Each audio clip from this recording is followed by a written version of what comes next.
Okay, this is Moshe coming to you from Israel in the Galilee. Today is Shabbat. I think it's the 21st of the month of June, and it's about 8:23.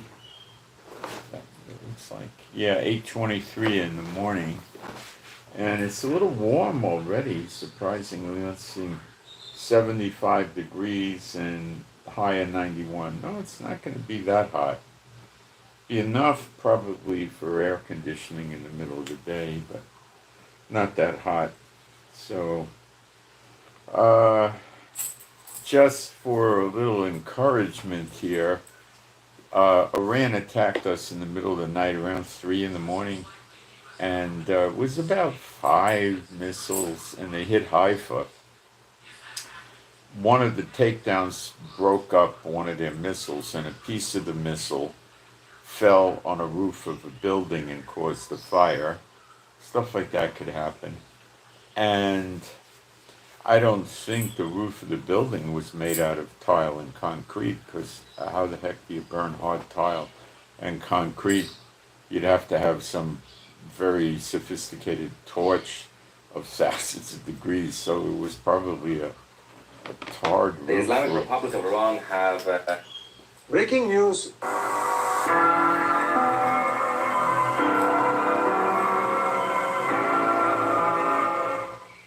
right, I don't know how that happened. I got to get to the bottom of that.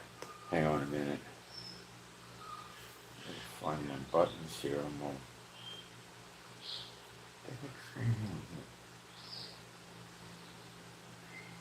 Something's weird here. Hang on. Yeah, weird. Okay. Make sure this doesn't happen again. I'll keep my sound down. All right. So they shot at Haifa, and the other thing they did was they hit a historic mosque in Haifa and damaged several of the mullahs, the mosque priests, if you will.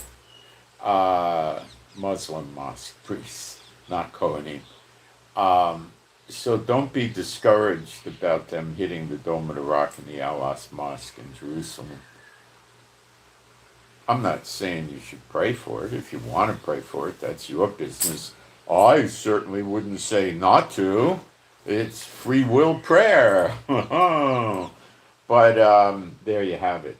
So don't give up on that. Okay. We're going to discuss the war strategy Iran is using with Israel, and it's getting frightening. Okay? And we're going to discuss the obstacles that Trump is facing if he attempts to attack the Iranians. And we're going to discuss in great detail what type of military assets he has here in the Middle East and what he's bringing in. And the problems, the big, grandiose, massive problems with these bunker buster bombs that he has, the 30,000-pound bombs, and why it's rather likely they may fail. And we're also going to discuss the fact that to get to precision accuracy, he's going to need boots on the ground, which means he's going to need either Israeli special forces, which I understand are running all over Iran now, to guide it in with a laser. And that means they probably would need to be in line of sight. They probably could get 2 miles away, maybe 3 or something like that. Lasers, to go 2 miles is nothing for a laser. So it could be that they might have to be, to get line of sight on the target, they might have to be a half a mile away, which would be very dangerous. A mile would be okay. So we'll discuss that, and we'll discuss what America's tactics would be if they can't destroy these nuclear facilities. Remember, the whole alibi of the war with Iran is not that BRICS wants to do away with the American dollar, and Iran and Russia are the ones that sell the oil, and they want to sell it without the US dollar, and that'll hurt the US dollar tremendously and hurt the economy of America. So we got to stop these people. So we're going to use proxies. We're going to use the Ukrainian proxy to go after Russia. Now remember, Russia also doesn't want oil sold in euros either. So the European countries have a vested interest there, and he's using Israel to go after Iran. If you get rid of these two big oil exporting countries, Iran and Russia, out of BRICS, well, BRICS falls apart. It could continue, but selling corn and wheat through BRICS isn't going to be anything that's going to, break the U.S. dollar and, that kind of thing. It's probably going to fall apart. It's the oil that's the big deal. Okay? That's what's going on. How does America and Europe work the proxy Ukraine? They give them weapons. How does America work the proxy Israel? They give them weapons. Has America so far since October 7th fought shoulder to shoulder with Israel? No. Has America dropped one bomb on Gaza? No. Have they dropped one bomb on the Hezbollah in Lebanon? No. Have they dropped one bomb on the militias in Iran? In Syria? Yeah, they actually did. They maybe dropped 5 or 10 over the last year and a half because they were attacking American bases. That's why they did it, not because of Israel. Have they attacked Iraq? Not that I could recall, no. Have they attacked Iran with one bomb or one bullet yet? No. Now, you got to get your head screwed on straight. If you're going to go be a Trump worshiper, then you're saying, well, I'm going to go where Trump is. And if you think Trump's going to go to heaven, I'm just playing with you. Get off the Trump bandwagon. He's just as rotten as all the other American presidents. Okay? In my lifetime, every time a new president came in, it got worse. Except until the mid-1960s, before America did open immigration. After World War II, the presidents would come in and things would actually get better. I'm telling you, it was the truth. But since around the mid-60s, so you got about 60 years in there, right? It only gets worse. And Trump's no different. Case in point, first presidential term pledge, I'll get rid of Obamacare. He never did it. He never talks about it. He never explains it. Did he fix it in his second term? No, he did not. He never talks about it, never explains it, never does anything about it. Obamacare stinks. Trump keeps it. Don't think he's different. He is in some ways. But he's still a Satan bot and he's still rotten. That's how he got to have billions of dollars. Don't be deceived. I'm telling you people, before the end of the summer, quite a bit before the end of the summer, I think, you're going to realize that you're going to wish you never heard the name Donald Trump. That's what you're going to wish. And I'm going to discuss what's going to happen today, okay? And how we're going to see the fulfillment of Jeremiah 49 Bible prophecy on Elam, which is Iran, and possibly with Iraq and even pieces of Syria in there, and how it's going to be fulfilled. And it's not going to go the way Trump and Netanyahu thinks it's going to go, although Netanyahu may have a better grip on the situation than Trump does. They're both in deception. They're both lunatics, and they're both working together, and they're not working together for the benefit of the people. Okay.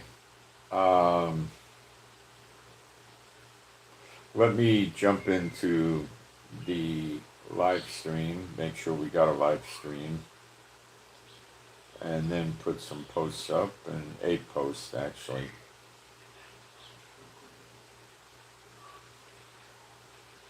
What the heck is going on? I get all these stupid things from YouTube that I wish I never got. Okay.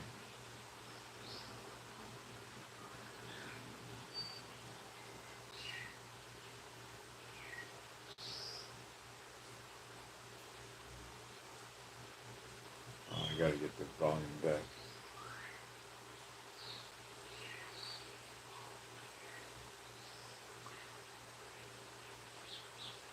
Oh, I got my moderators, thank you.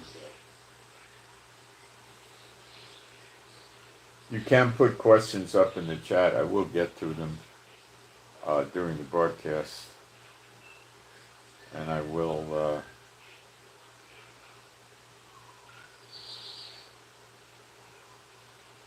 answer them if I can.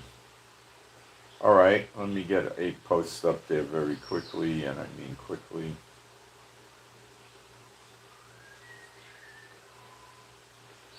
And then we'll move forward.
Okay, finally got that up, okay. All right, being a Bible-believing site, Old and New Testament, I'm going to do some praise and then we'll begin. There is no God like Jehovah. There is no God like Jehovah. There is no God like Jehovah. There is no God like Jehovah. There is no God like Jehovah. There is no God like Jehovah. There is no God like Jehovah. There is no Messiah like Yeshua. There is no Messiah like Yeshua. There is no Messiah like Yeshua. There is no Messiah like Yeshua. There is no Messiah like Yeshua. There is no Messiah like Yeshua. There is no Messiah like Yeshua. What do I think Iran's overall plan looks like now? I think they're trying to hold off against Israel and damage Israel a considerable amount, hoping Israel goes for some sort of ceasefire with them. Israel cannot create enough damage in the nuclear facilities to destroy them for real. Possibly one of the facilities has been hit so many times that they may have actually messed that one up. But there's between 5 and 10 of these facilities, okay?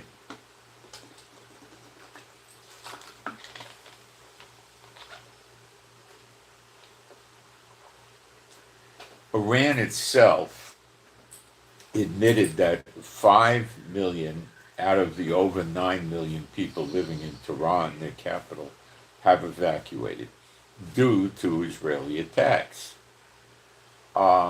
If they admitted to 5 million, it's probably 7 or 8 million. Really, that's how they are. They're liars.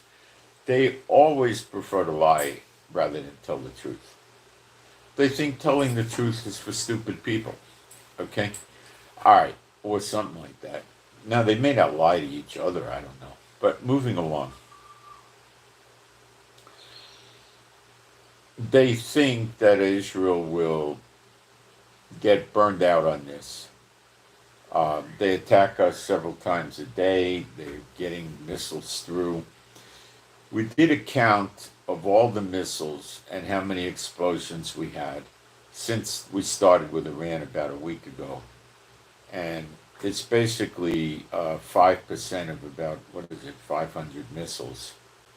25 missiles actually got in, 5%. Now, I want to tell you something. You're never going to make you, Trump, England, China, Russia, nobody's going to make 100% effective anti-missile system. Why? Because the adversaries' missiles are always changing in technology. Number one. Number two, there's always the potential to swarm attack the missile defense systems. If you had, let's say, 750 Iron Domes surrounding Tel Aviv, and the enemy just sent in 11,000 missiles, you wouldn't make it.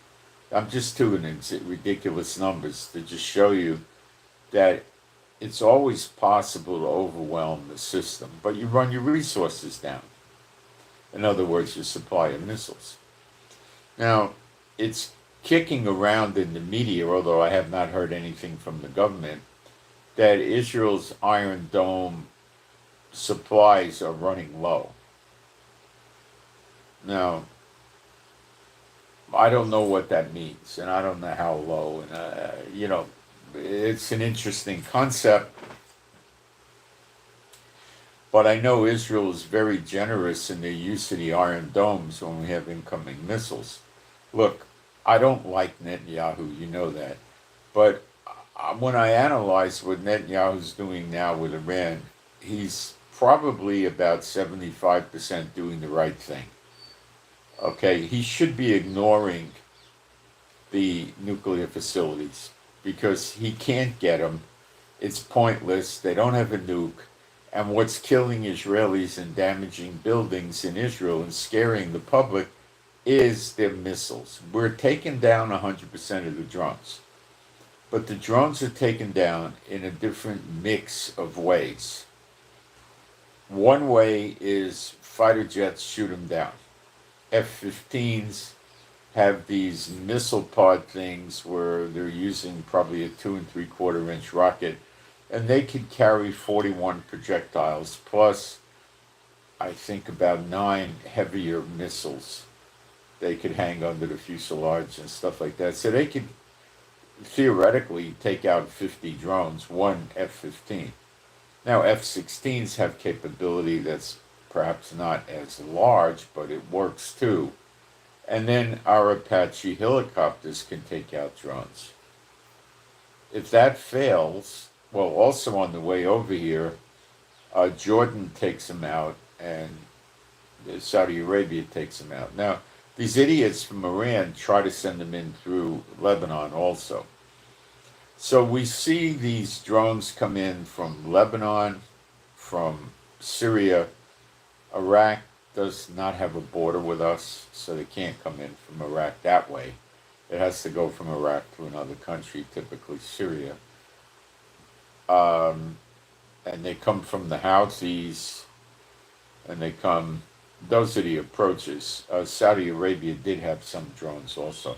And then they're taken down heavily by aircraft, by our neighbors that are trying to help us. And then they get taken down by Iron Dome. We don't use radar-controlled guns like 20 millimeter, 30, 40 millimeter anti-aircraft guns. That's what Iran uses. That's 35, 40-year-old technology. We don't use that anymore. Is it drastically cheaper to take drones down that way? Gosh, yes. You can use 40 millimeter flat shells and take drones down at a mere pittance of the cost of the Iron Dome missiles. I don't, but what is Israel supposed to do? Buy 150, 200 of these antiquated devices and utilize them for drone? We have an integrated system where we use the THAAD, the arrow, the David sling, and the Iron Dome, depending on the threat, the distance, what kind of missile. So, could we really add into that, um, you know, anti-aircraft flak fire as in World War II in Vietnam? And I don't. I have to think that Netanyahu's doing the right thing. It would probably bog the system down and that type of thing. Push comes to shove, ground soldiers could shoot drones down with machine gun fire too, rifle fire. Um, Also, you can shoot them with shotguns, but you're getting pretty desperate with a shotgun because you got a range of 100 yards or so. Really, realistically, maybe you can even get a little further, but not much. So with your 223 bullet from an assault weapon, you could get up to 300 yards. That's putting it pretty dumb. I mean, that's a desperate move. Okay, let's not talk about that. That's not a realistic defense. Okay, so um, the Iron Dome setup with these other missile interceptors combined is, I would say, extremely effective at 95%. What are we supposed to do? Kick against Netanyahu because he doesn't have it at 100%? Come on, you got to cut them some slack. That's super good. Years ago, like 6, 7 years ago, 8 years ago, or something like that, they were down at about 75% effective. Okay? Now, the way they get there is they shoot multiple Iron Domes. So you have to understand, if a missile's coming in, the Iron Dome normally fires 2 at it. So we don't sit there and just fire 2 Iron Domes at a missile, and if we hit it, great. And if we don't hit it, then it makes impact and blows up a building. No, we don't do that. We fire multiple Iron Domes at them, and that's how we get it up to the 95%. Is it a possibility that Israel is running low on Iron Domes and the government won't tell us? It's a 100% possibility. I don't know if it's true. It could be. I have not heard that it is true, and I don't think I don't think Israel is going to just let themselves get painted in a corner. They're too smart for that. It won't happen. Now, backing up the story that we may be running low on Iron Domes is Netanyahu attacking Iran extremely voraciously, or you might say aggressively, day and night. He even keeps planes flying overhead in Iran, multiple. So when a mobile missile launcher or a fixed base missile launcher starts getting ready to launch, we pick it up and then we try to blow it up before it can launch. And have we had a reasonable amount of success doing this? Yes, we have, according to the IDF, and I believe them. So, yeah, mobile missile launches are more difficult, and they have a lot of those. They're telling us there's about 100 missile launches still functioning and maybe 1,200 missiles. But, if you had 100 missile launches and you had 35,000 missiles, the amount of missiles is meaningless. It's the missile launchers. Okay? It's like if you have arrows and you don't have a bow, what are you going to do with the arrows? Okay, so it's the missile launchers that is the critical target. If they do get a launch off, then our jets zoom in and get the GPS coordinates and start attacking it. Now, if it's a mobile missile launcher and we get there quick enough and we could find them, because as soon as they push the launch button, what does it take? 10, 15 seconds to effect a launch, right? Once the missile shoots off the launcher, their guys jump in that missile launcher truck and get the heck out of there as quick as they can.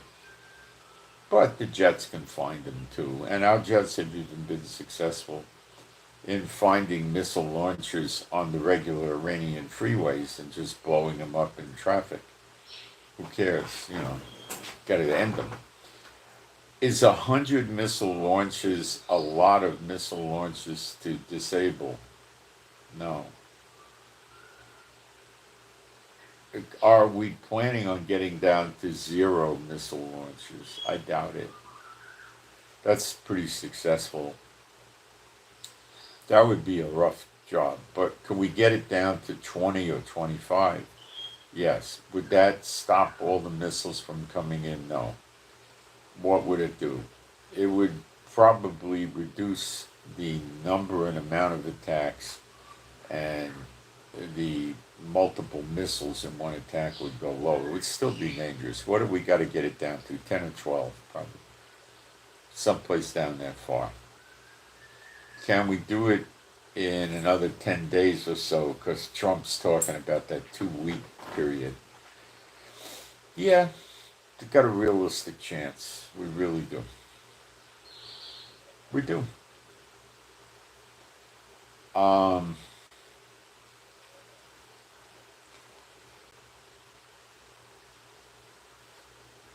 What the Iranians have been doing to us is they're introducing more sophisticated missiles.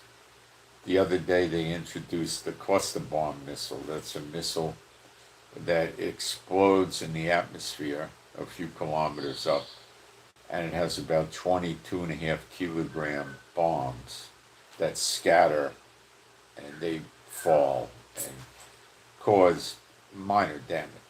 2.5 kilograms is not a lot. Okay, a kilo is 2.2 pounds, so it's like 6 pounds of explosive. If you weren't even in your bomb shelter and it hit your house, all the houses here are concrete, with concrete roofs and floors and walls and ceilings, and the roof has hard tile. It probably wouldn't even hurt your house. It would damage the house, but if it was outside a window or something, it might do something. But chances of it exploding outside a window is pretty ridiculously small, because it doesn't hover. If it's just going to crash, it's going to pass by your window and hit the ground, and the explosive force is predominant. It'll break your window, but it's probably going to mostly hit your concrete. So, moving along, then they started using heavier missiles with bigger explosives. And they're using multi-stage missiles, I understand now. So we don't know what other kind of missiles they're going to introduce. Why are they introducing these more sophisticated missiles now? Well, they probably haven't tested them in real life, so they're testing them. And they're trying to frustrate the Israelis and get the Israelis scared, and try to get the Israelis to use up their Iron Dome reserves, their inventory, which the IDF is way too smart to let that happen, okay? Before that would happen, we would probably be able to get a bunch of other missile launches like Patriots from America or something like that. Although I always leave room for Trump stabbing Israel in the back, because that's in the scriptures, in the prophecies, in Jeremiah 50:51. Says they will do evil in our sight. That's pertaining to us here in Israel.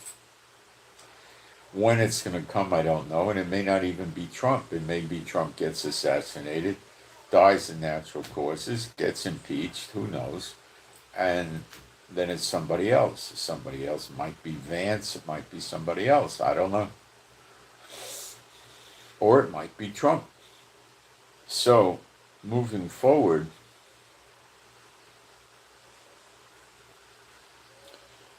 Israel is trying it's hardest to get rid of the missile launchers, get rid of any missile storage site, underground, above ground, get rid of any missile production facility, get rid of any drones they can find, drone storage sites, drone manufacturing facilities.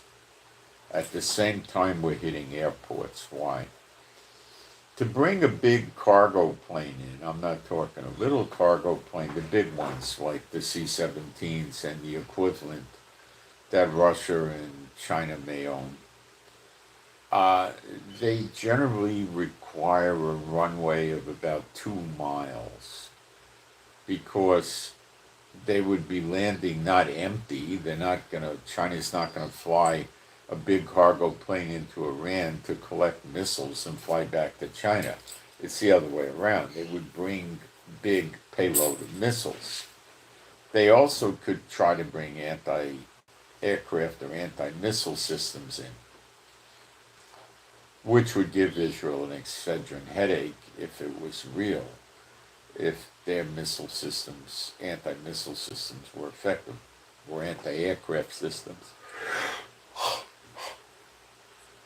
I doubt China has anything that effective. In addition, it requires radar, and those things, I mean, how many of those are you going to get on a jet? 4? I mean, maybe 2, maybe 4, I don't know. And then you got to bring extra missiles for it. You know, it's a problem. So by hitting certain airfields, regular airfields don't necessarily have 2-mile runways. So you don't need all that. But those cargo planes are heavily laden when they land. So when you start reversing the thrusters in the engine, it starts slowing everything down because you're probably landing at about 100, 130 miles an hour or something like that. And you got to get the thing slowed down to 5 miles an hour. And when you start hitting the brakes, it's not going to do that much good. It's like if let's say you had a panel van and you drove it empty at, let's say, 70 miles an hour and you hit the brakes, you get a feel how it would stop. It would be not like a car, but similar. But if you filled it up with all kinds of boxes, packed it tight, things like books and things, and then you go out and go 70 miles an hour and hit the brakes, you're going to think your brakes are not very effective because it's going to be a slow process to slow down. So Israel is hitting the airports, and they have an eye towards stopping China, Russia, or anyone else from bringing in any sophisticated weapons to Iran. Okay, and that goes on a steady basis also. And I don't think we hit every airport in Iran. I don't know if you hit an airport, if Chinese fly it into an airport that's 820 miles away from Tehran and the Persian Gulf and stuff like that, well, that doesn't do them that much good. Then they got to transport the thing all the way over to the battlefield in Iran, and we could take it out while it's being transported on the ground. So, or when it landed on the ground, we could take it out. The big advantage that we have over Iran is air superiority to an extreme level. And we just freely go in and bomb everything. Now, could the war be abbreviated if Trump came in and did the same thing with us? It would. But I have never seen any of the American presidents, which are Satan bots, since 1948 ever fight shoulder to shoulder with Israel. It's never happened. That's a policy of theirs. It just won't happen. I've never seen or heard of it. Giving Israel weapons and money, sure, all the time.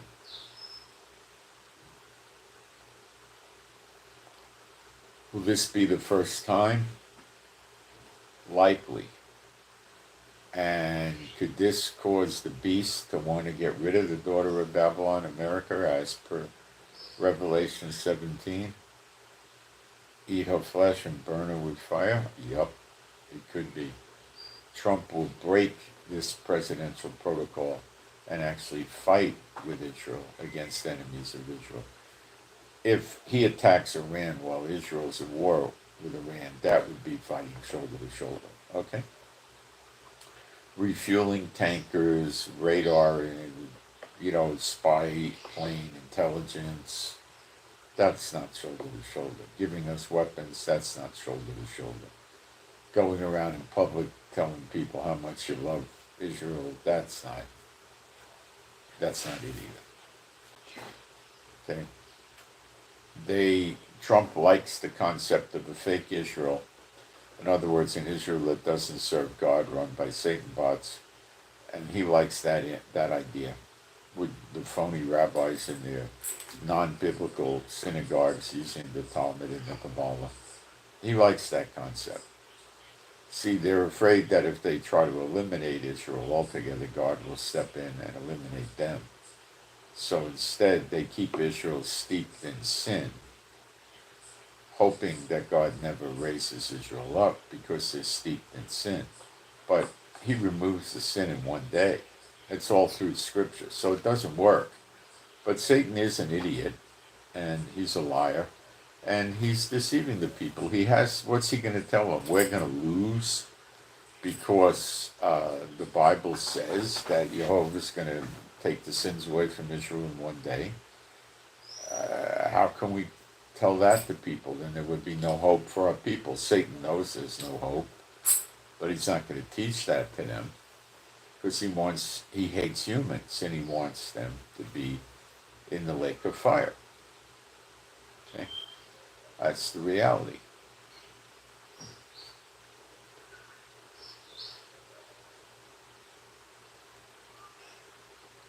People are saying, now they're talking about Yeshua and Messianic Jews in Israel, that it's being discussed, I guess, with the rabbis and other people more than it ever has been before. Yet at the same time, I'm picking up persecution on the part of the government against Messianics. And if you write me, I'll explain what's going on, if I know who you are. And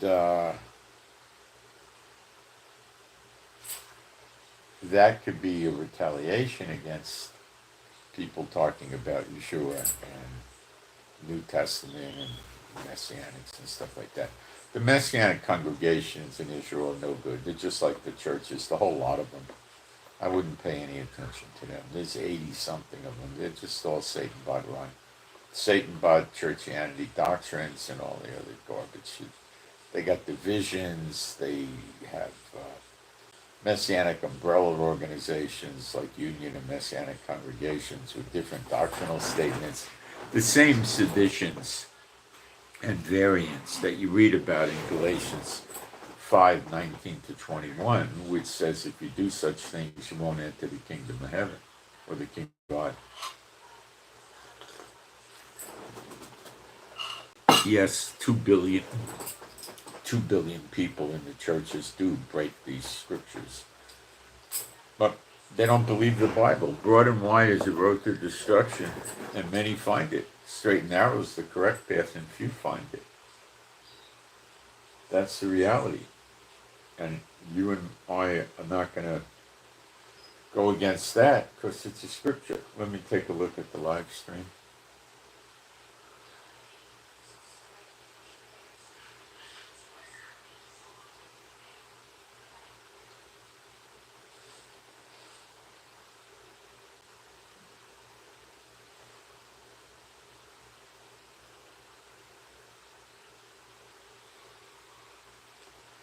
Can you go to Jehovah and say, Father God, Jehovah, it says in the Bible that you will curse those that curse Israel and bless those that bless Israel.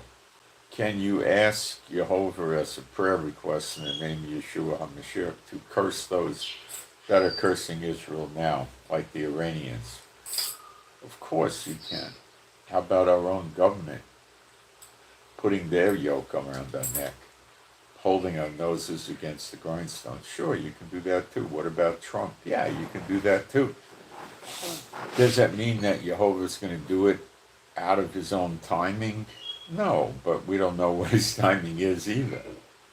Maybe his timing coincides with such prayer requests, but by all means, you can do that. You're not cursing them. You're just bringing up the scripture and asking Jehovah to do it if it's his will to do it. I would say maybe add that in if he sees his way clear to doing it now, or if it's his will to listen to this request of yours. You could do that. Are you going to get in trouble? I doubt it. You get in trouble for asking Jehovah to go after your enemies. And come on, why would he get you in trouble for that? If you're cursing them, that would be it. You know, I was thinking the other day of putting up. No, I don't even want to tell you about it. The Lord shut that down. So anyway, let's keep going here. So, why is Iran doling out the missiles, the more advanced ones? Because they don't have many of them. And they're managing to get damaged now. Look, if they get if during a day they send, 15, 18, 20 missiles in, they got a good chance of getting one good hit, or, if you send 20 missiles, 5% is one missile. So they can get a missile hit a day.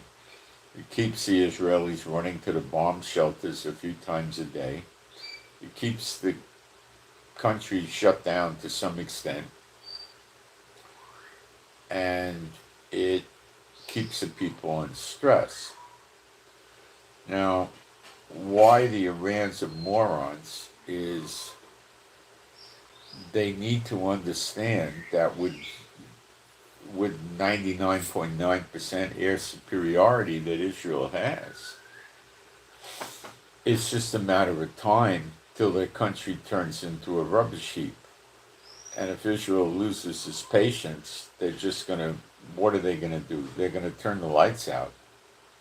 They're going to start going around and hitting all the electrical power plants. What else can they hit? Reservoirs and dams. Israel gets desperate, they're going to have to shut down the Iranian country. Or they're going to get killed completely. So what do? Well, what's the next step? You hit the power plants. Will that impede the ability of the military to wage war against Israel and anybody else? Of course it will. What else will you hit? Well, we've been hitting their broadcasting network, their station. You can hit anything pertaining to, the internet. They shut the internet down, so you don't have to worry about that. They don't want the people posting pictures. Although I hear every now and then a piece of the internet comes back or something.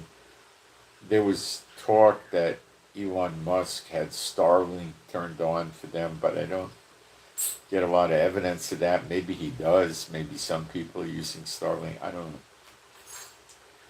know. You can get any kind of communication with you think that you can destroy, like radio and stuff like that. What else can you do to make the country crippled?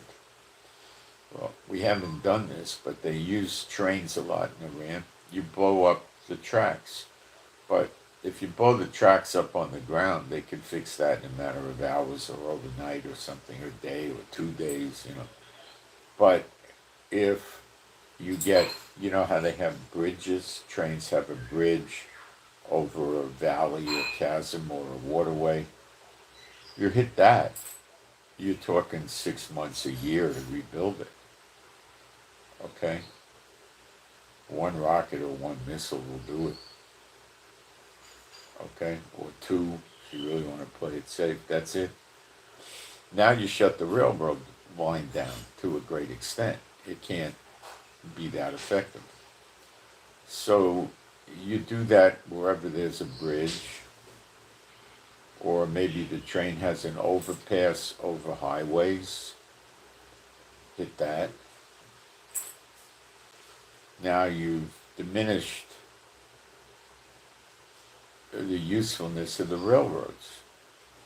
Now you go to the cities with the major highways, and when you see they have those overpasses where you have circular routes and they're above ground and stuff like that, you blow those up. Those are months or years to rebuild. Okay? Once you hit them with rockets or missiles, the structural integrity of these things is lousy. By the way, they got either a 5.1 or a 5.2 earthquake in Iran yesterday. A depth of about 25 miles, or it might have been kilometers, I can't remember. Not so shallow, not so deep. And it was on the shallow side, I would say, for an earthquake. And the significance of that is that so many structures, buildings in Iran have been damaged that a 5.1 or a 5.2 can, severely affect the integrity of the building further than it's already been destroyed. So we don't know how much damage this thing might have inflicted, but it could have inflicted a lot of damage to a lot of buildings that have been hit. You're going to know about a 5.1 or a 5.2. Okay? Now, let's keep going. What else can they do? They're hitting the airports, and they can finish that off.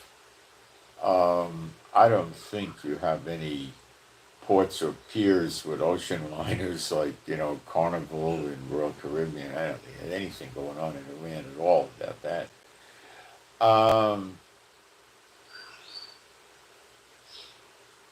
Basically you shut the lights, you destroy the big highways, you destroy the railroad lines, as I said.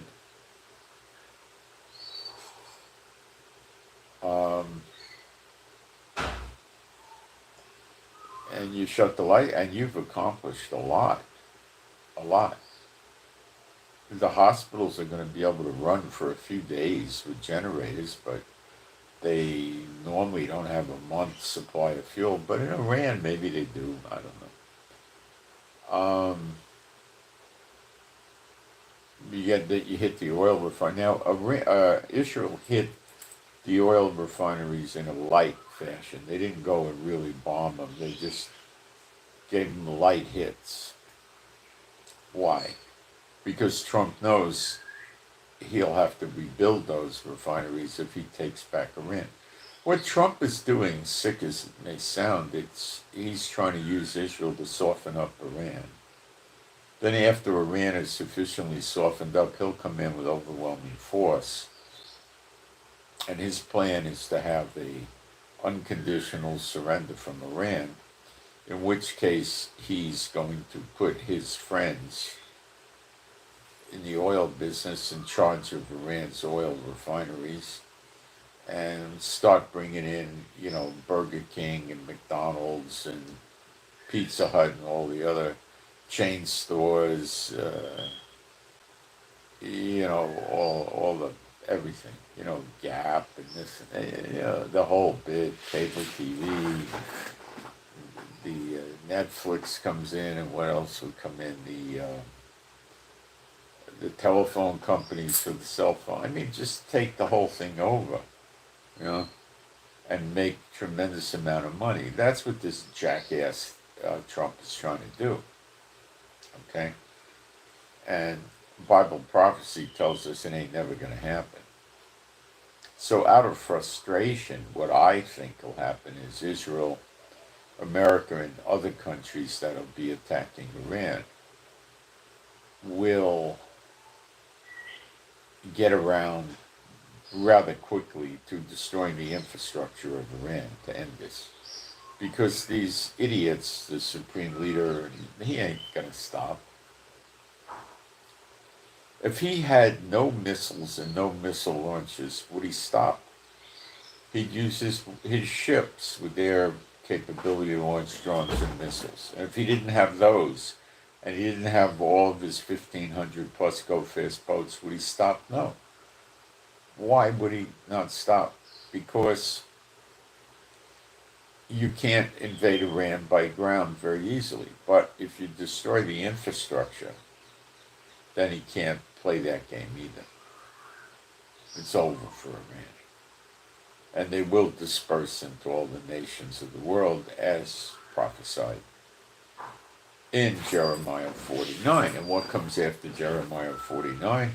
The destruction of America, the daughter of Babylon. So I don't believe that's a coincidence. America will do that first. Probably many Muslim countries will rise up against America after this, along with Russia and China and North Korea and Venezuela and Cuba and Belarus and whoever else they can muster up, and that'll be it. The sleeper agents and everything.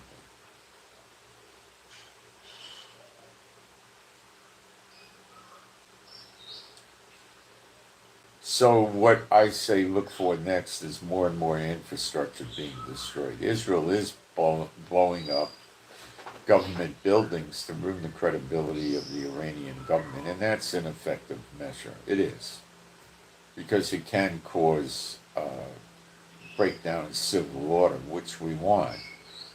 Because then the military can't function, they'd be distracted with this and so forth. So it's all okay with us. I would hope Netanyahu de-emphasizes what's going on with the nuclear stuff and just keeps going after the missile launches and the infrastructure and the government, and that will get the desired results, which is the missile launchers stop. We got to stop those missiles. Then Israel breathes easier. People are getting killed by the day. We had a woman die last night from a heart attack. Now that's not a direct consequence of a missile landing, but it's definitely attributable to the missiles being launched. She didn't have a heart attack. She had a panic anxiety attack or something from the missiles, and it caused a heart attack.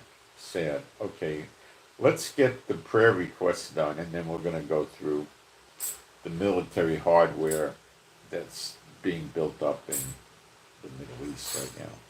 First, prayer, and these are important, especially to the people that are asking for these prayers. Okay, for AP, Alpha Papa, AP, Alpha Papa, AP.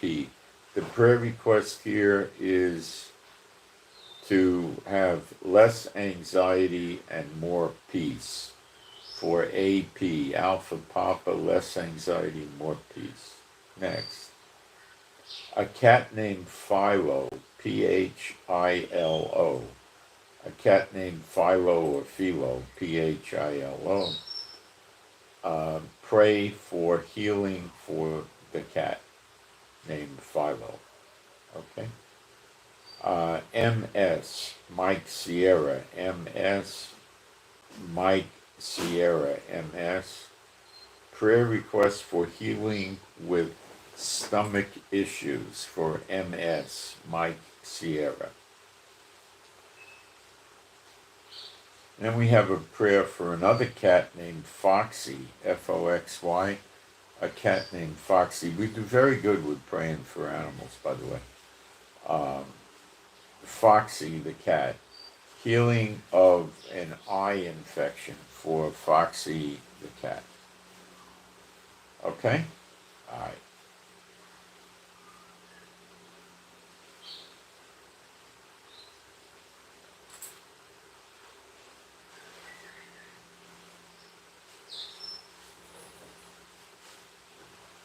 Trump is now going to bring a fourth aircraft carrier into the Middle East theater.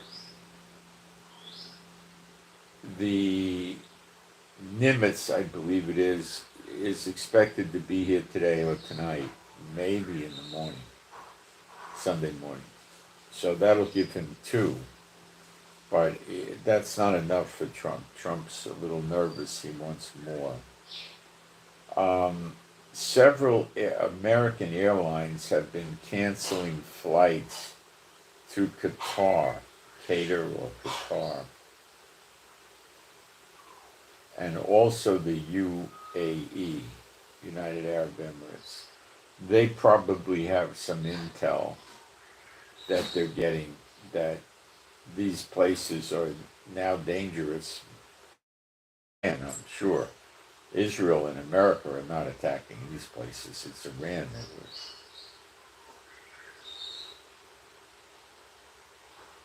Trump is now talking about he might go for a ceasefire depending on other things with Iran.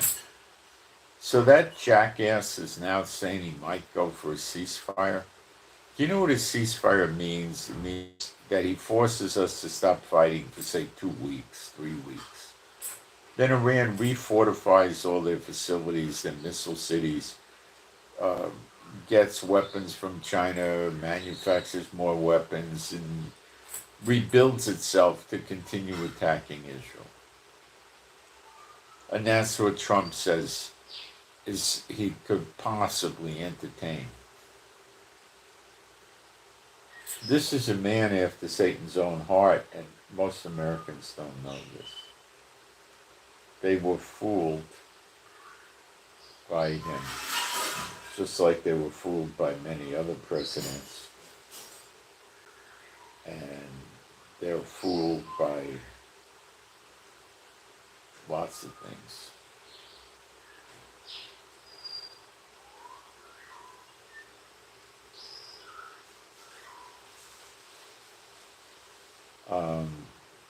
What fourth aircraft carrier is he going to bring in? Well, the thought might be the George Washington. We don't know. It could be.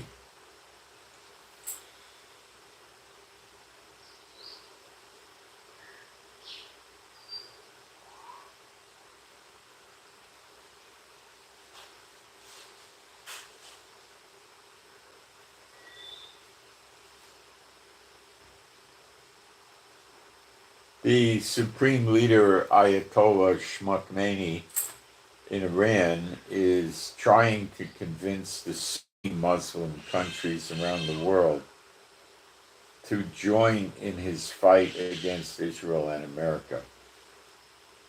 Based on Jeremiah 50:51, I think ultimately this does happen, but Iran will be finished anyway.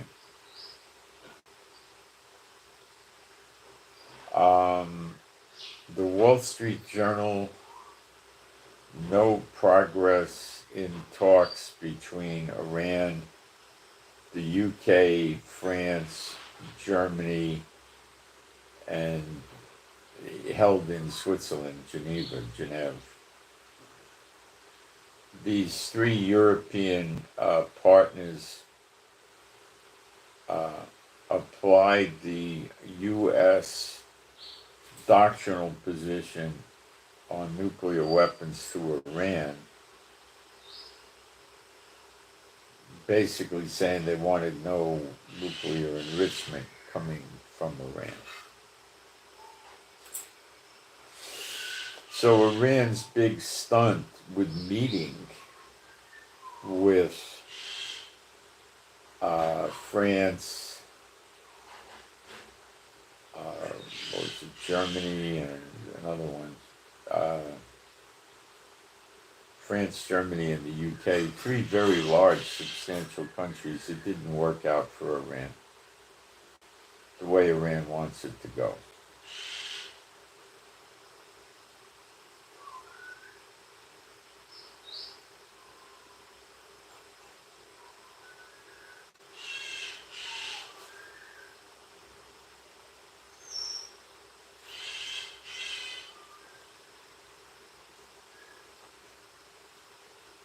It's very troubling that Trump is talking about a ceasefire.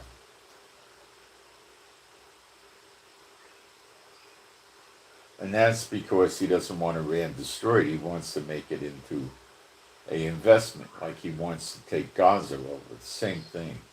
like he got the mineral and metal rights from Ukraine and went 50-50 with Ukraine on it.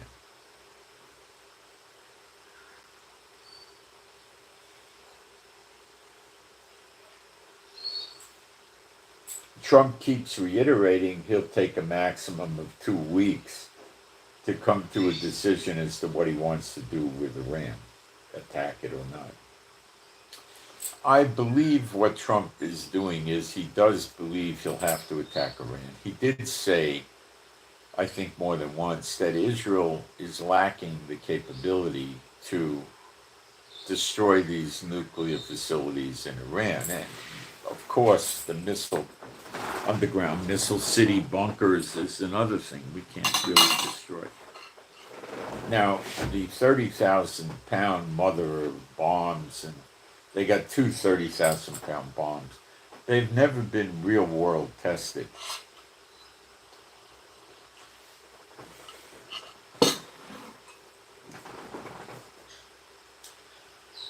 By experts that understand these things more than I do, they don't think they're going to be effective enough.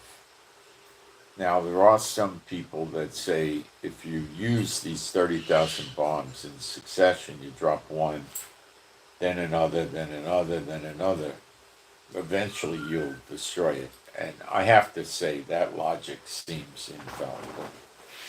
But we don't know how many of these weapons America has. But Israel has weakened Iran to such a point where the Americans can fly B-52s over there safely. They could also fly B-2s. They have at least 2 B-2 bombers in Diego Garcia, possibly 4. I believe the B-2 can carry 2 of these things at one time, and I think the B-52s also. So they sent 2 B-2s to hit a nuclear facility, and they dropped 2 of these 30,000-pound bombs, and then the other plane dropped the other 2. I would say you probably had a 75, 85% chance of disabling or causing destruction in that facility, where it would take months or years to rebuild it if it would ever happen. So, yeah. That's one of the many obstacles that Trump is facing. Then comes, these are free drop bombs. So they got some lasers, they got some ability to guide them with the laser, but I understand the best way to do it is to have boots on the ground, shine a laser on the target. Now you might have to keep it painted on the target for a few minutes, okay? Or you might not. You might, but with the free dropping bomb, I think you'll have to keep it on the target. And there's probably a laser receptor or receiver or something in the bomb that could guide itself to it. I don't know exactly, but I was told that you're going to get that precision accuracy if there's troops on the ground that paint the target with the laser. Typically, the laser would have to stay on target until the impact. And that could be using Israeli special forces soldiers. Trump would much rather see Jewish boys get killed than his soldiers. Who's the big threat to Satan but Israel?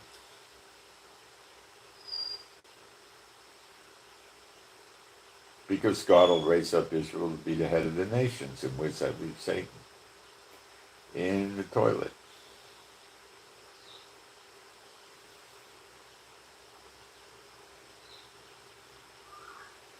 We'll go through some of Trump's Air Force airplanes and stuff that are here now.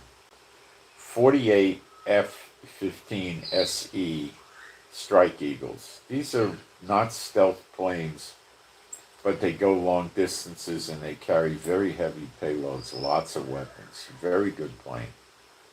Israel has these too. 48 F-16C/D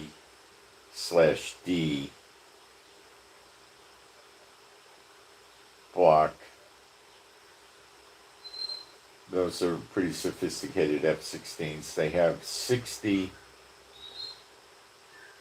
Fighting Falcon planes. They have 22 F-35A/B, a different generation of those. And they have 12 A-10 Thunderbolt. That's the Warthog, I believe. So let me see if I could add this stuff up in my head. 48, 96,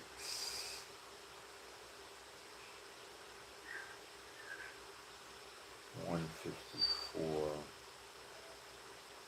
176, 178 aircraft, not counting the aircraft carrier, or carriers, soon to be.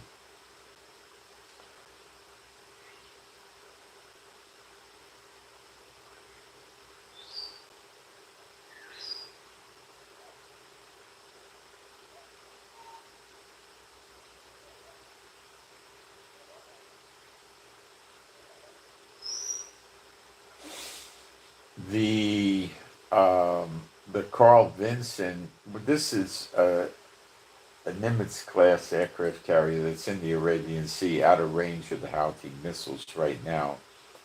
This is what they have: 24 FA-18E Super Hornets. So that's the F-18 basically. That's an older jet. 12 FA-18F Super Hornets, so that's a different type. Instead of the E, it's the F of an F-18. 12 F-35C planes and 12 EA-18G Growlers. So they got 24, 48. They have 60 fighter jets on the aircraft carrier. The aircraft carrier Nimitz, which is expected to arrive today, tonight, or tomorrow morning. It may already be here, we don't know. So this is what it has. 24 F-18 Super Hornet, 24 F-18E, and then 24 F-18F, and 12 Growlers. So you got 60 planes there. So with the two aircraft carriers, will act like the second one's already here. You got another 120 planes, so you got basically 300 fighter jets or fighter aircraft in the area, not counting Diego Garcia. Okay. Plus, there might be other planes. Well, we covered other planes, so.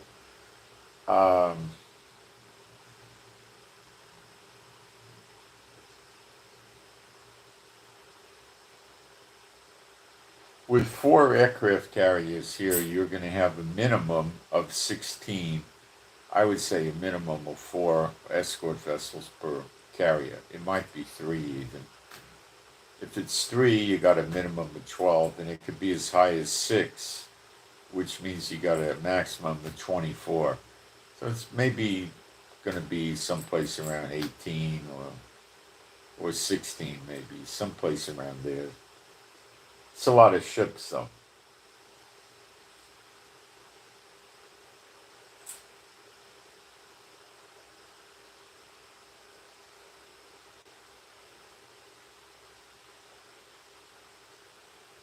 So, realistically, Trump saying he's going to give Iran a ceasefire, it basically is Trump an idiot, and he's going to say, no, what we'll do is we'll just, yeah, you'll stop, Israel will stop, I'll stop, And for 2 or 3 weeks, depending on how long they negotiate it, there'll be no fighting. And then hopefully we'll enter into negotiations and the war will be over forever. Is Trump a big enough idiot to do that? Well, if he does it, it's strictly just because he wants to see Iran hurt Israel. You must accept that.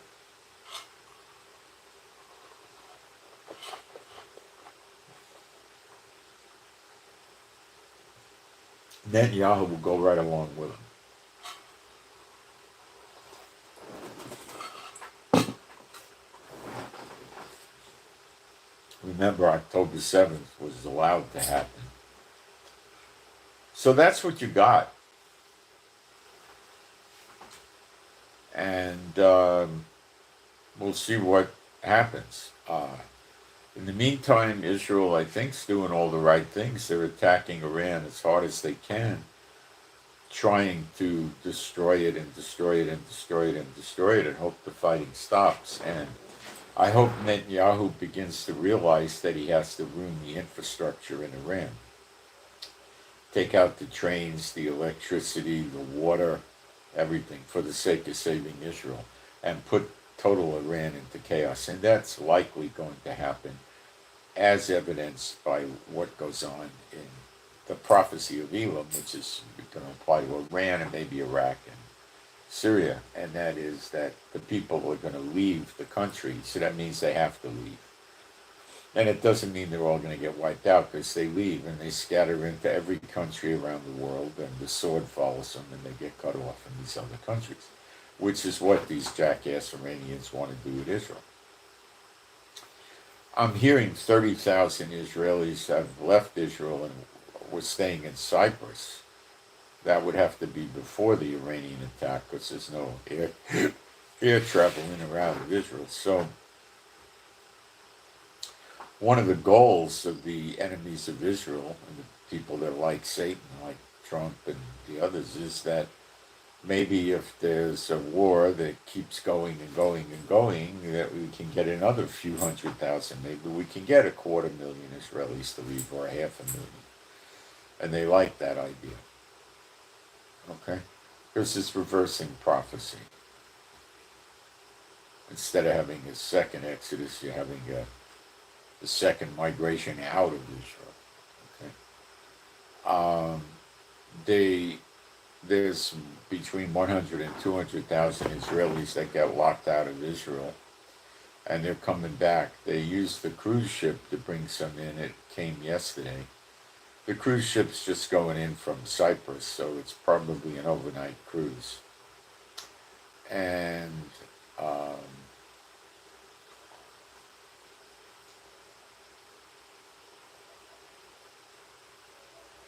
then it's going to go back to Cyprus and bring another load and stuff. Is it taking Israelis out of Israel to Cyprus? No. They're not taking them out. Who's paying for this? I don't know. Israel, I guess. I don't know. A lot of these people are going to be in the reserves and going to report for duty too. But, you know, when I say a lot, maybe 15%, something like that. You know.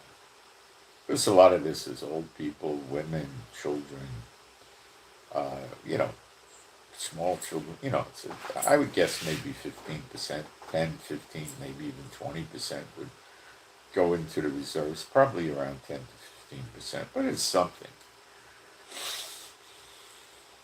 Israel's not lost a single jet in their attacks against Iran, by the way.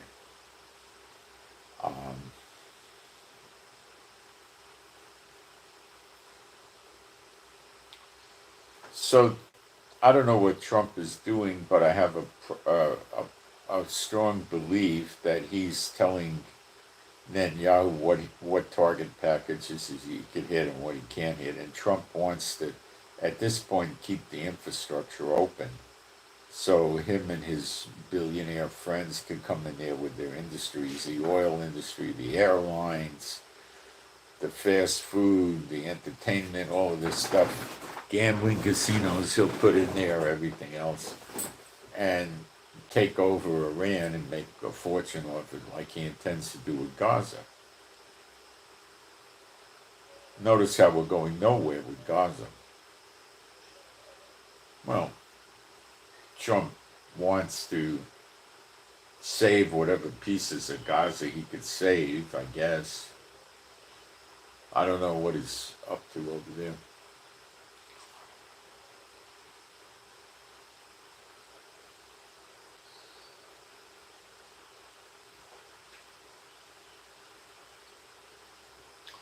I haven't, let's check the prices of the metals and the oil. I haven't checked today. I don't think it's gone up very much at all. I seriously doubt that, but let's take a look. Because that tells us a lot of things.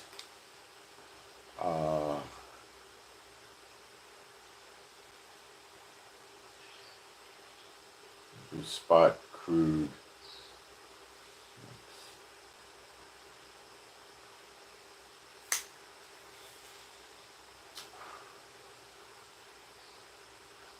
Never buy another Apple product again.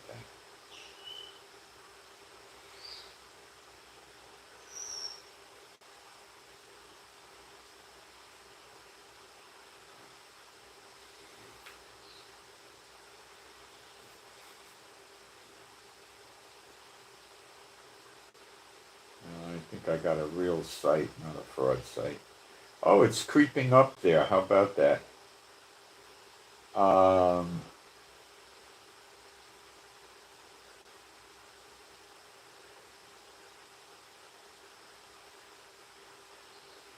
We're seeing about $77 a barrel. It's going up slightly. That's not a massive increase, but we're at 74 and change. Now we're at 77. It's creeping up. It started out before the Iranian thing at about 64, so it's getting up there. Not significant yet, but getting there, right?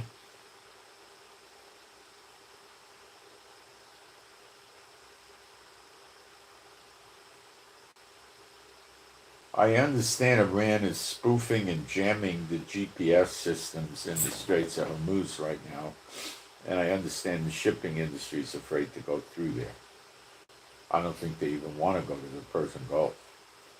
So silver's 35.96. Yeah, it's like 36. You know, it's down very slightly, and gold is 33.67 an ounce, which is where it's been hovering these days in the 33. So I haven't seen any significant movement in the precious metals, gold and silver, and we have seen the crude oil creep up a little bit. A few bucks, maybe $3 a barrel, which is going up. Up is up, you know. But it's anything but, you know, catastrophic or revolutionary or anything like that.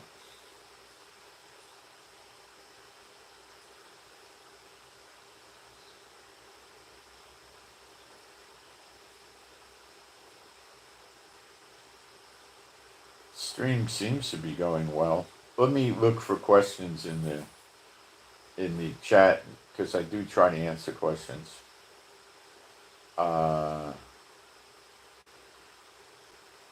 Thing stops jumping around on me anyway.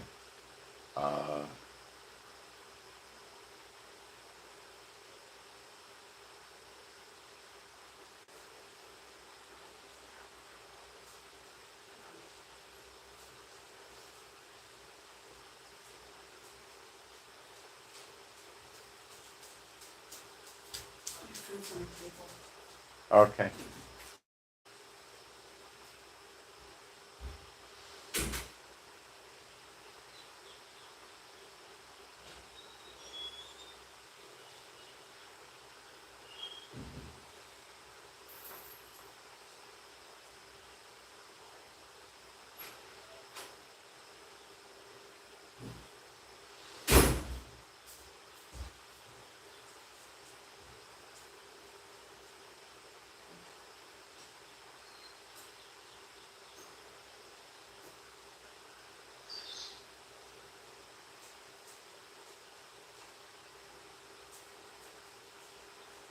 We got a post. Let's see. I agree with you about Trump and other politicians. We had the worst choices in this past election.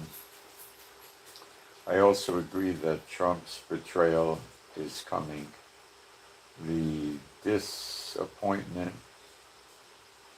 will be major with his supporters. Very true.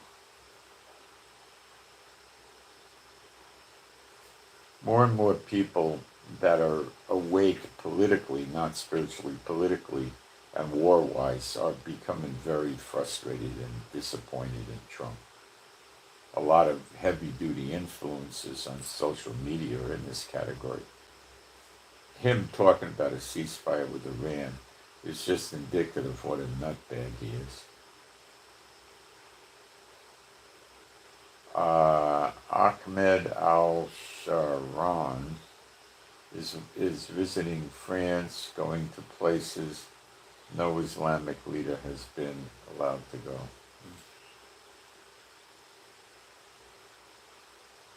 Please hit the like button, guys. It helps the channel. It takes you 2 seconds, 3 seconds. It's the least you could do.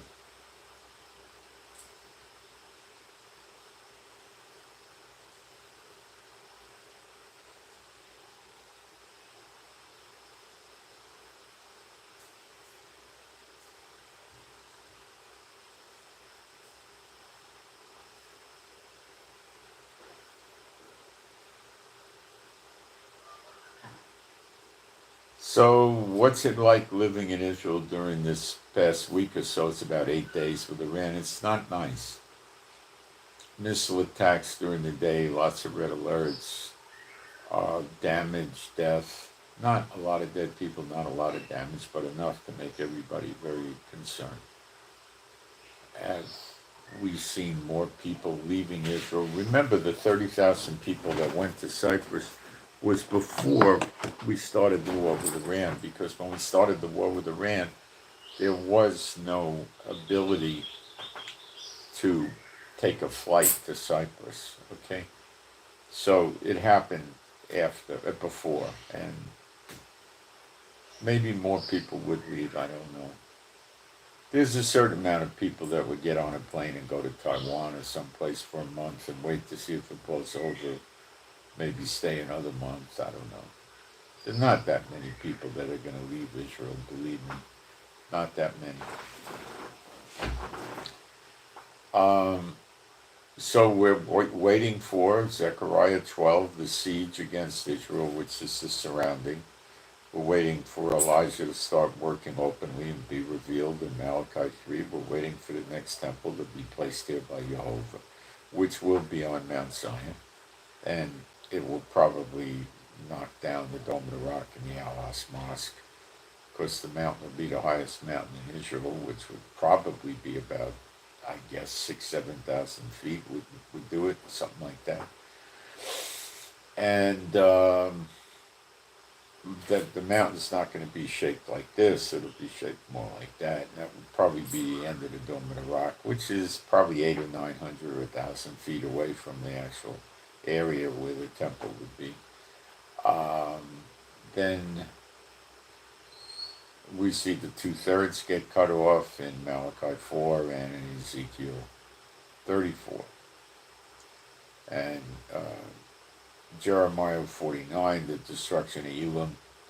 The Lord's going to break the bow of Elam. The bow is the missile launcher. The missile, sometimes an arrow is referred to as a missile. Biblically, it can be. So the bow launches the missile launcher launches the missile, and as I told you, the most important thing in attacking Iran is the missile launchers, not the missiles. The missiles are worthless without the launcher. The launcher is the mother lode you want to blow up. So it's following the scripture perfectly, and the Lord says he will break the bow of Elam. That means they're missile launchers. So could we stretch it and say maybe Trump will jump in? Look, it's highly likely Trump will jump in to this war. And that will trigger catastrophic events against America. Yes, it's highly likely. How could this happen? Well, I don't know. the negotiations with those three countries, France, Germany, and the UAE, failed with Iran. Iran's asking the Sunnis to help, and that might scare Trump. Or it may not. It may or it may not. China may make a move, and if Trump sees China is beginning to make a move, like mobilize 30 warships with an aircraft carrier or two to come over here, well, he might want to destroy Iran before they get here. Then there's nothing to fight about. If Iran's destroyed, Trump just says, we stand down. Do whatever you want to Iran. You want it. We don't care. We're finished with Iran. And, it's over. That's it. I'll be back in a minute. Let me take a quick break and we'll give you a summary what to look for.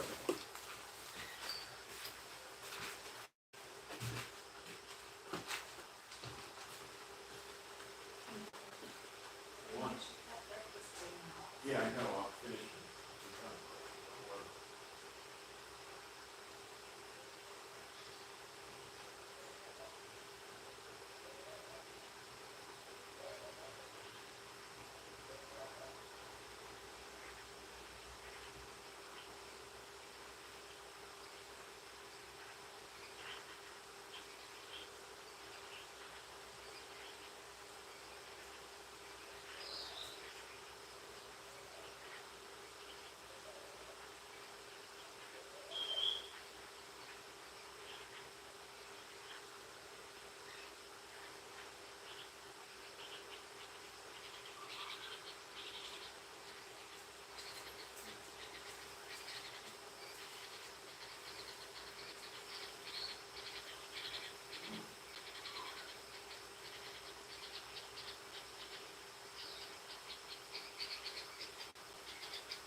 All right, so in summation, what do?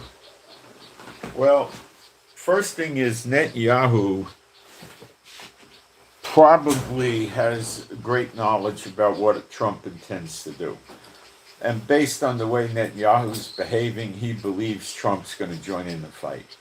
We can't knock off the nuclear facilities and the missile cities that are embedded deep in mountains and deep underground. We can't do it ourselves. We need America. America doesn't really know if their 30,000-pound bombs are going to do it, but it's a very logical, reasonable assumption to say that a number of these 30,000-pound bombs hitting the same underground facility will do it. Quite logical, it would work. If it doesn't, then they have to destroy the infrastructure of the country to collapse the whole country. They'll say they're collapsing the government, but the whole country.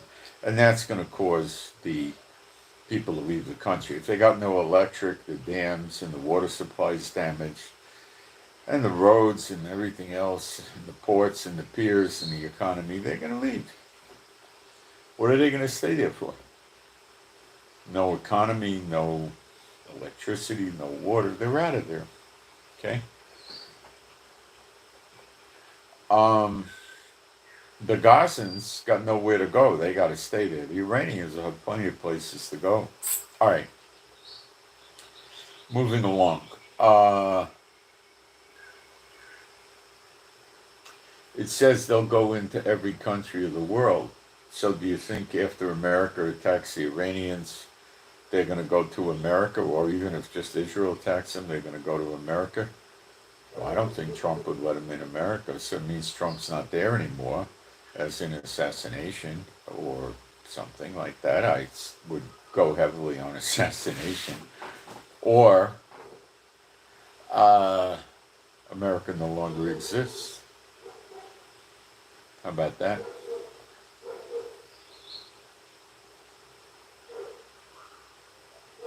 Jeremiah 50:51, Revelation 18, it's gone. So how could you scatter into there? Or it's so devastated, nobody in their right mind is going to go there, and it will be devastated. They can't remain in America because nobody's going to live there. So that should give you some insight that the destruction of the daughter of Babylon is not far off. Okay. So the way Netanyahu's behaving, he probably believes Trump will come in at some point in time. The way Trump is moving military assets around would make one think that Trump will get into the fight, but we have seen Biden move military assets around and Trump move military assets around into the Middle East and not attack Iran. So it's not definitive. What is probably more definitive than anything is Netanyahu attacking Iran. So that's why the chances are Trump probably will. The 2-week thing is probably for Trump to wait for his extra 2 aircraft carriers, well, 3 extra ones to show up, or 2 at least. He might be able to get the 4th one over here in time, but if he has 2, he's up to 3 aircraft carriers. He's going to be pretty comfortable. That's going to mean 180 planes plus 178 on the ground already. So he's got a lot of planes, plus Israel has over 300 fighter jets. So there's a lot of stuff going on, plus what he's got in Diego Garcia and B-52s, B-2s, refuelers all over the place. Brought in, depending who you talk to, 25 to 31 refueling planes. And I think they're bringing more after that. Already, they got more coming on top of that. So he's getting ready. When you have a large amount of refuels like that, it means you're going to bring massive waves of attacks in. Overwhelm them.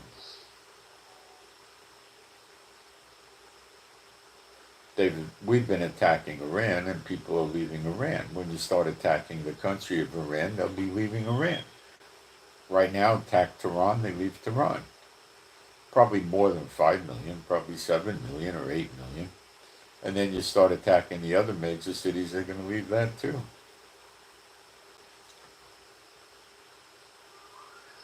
What about the sleeper agents? So you'll see that happen in America and other countries. There's a lot of problems about Iran taking place in London now, protests, with aggravated protests, you could say. So we're not happy in Israel. It's very depressing. And it's very depressing that Trump won't start attacking now with the missile cities, because the more help we get bringing down the missile cities, the less damage Israel will take. So black-hearted Trump is letting us take a lot of damage, and it's quite sad. And it's, you wake up at night with sirens, during the day sirens, the evening sirens, in the morning sirens, You know what that's like? It's very depressing, very ugly. Okay? So, please do your spiritual warfare against America, Iran, and Israel.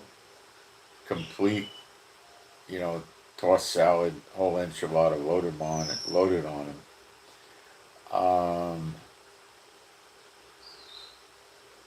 Pray for the peace of Jerusalem. Pray for us to be victorious. Pray for the missile and drone attacks to stop. Please. Pray for Elijah to start working and Enoch to start working openly soon. Pray for me and my wife for our peace, safety, protection, and joy, and healing of our bodies, which we really need. Pray for our finances. Pray for the peace and safety and of our animals and pets, which are all rescues, that they be happy, healthy, and whole. They freak out when the red alerts go and you hear all the explosions in the air from the takedown missiles. They get very, very agitated. The birds don't like it either. They take it better, I believe.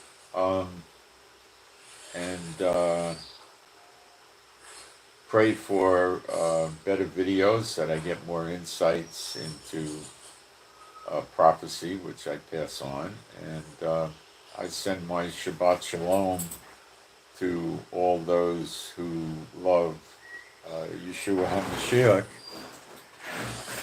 And I'm out. Thank you. Please hit the thumbs up button. It takes you 2 seconds. Thank you.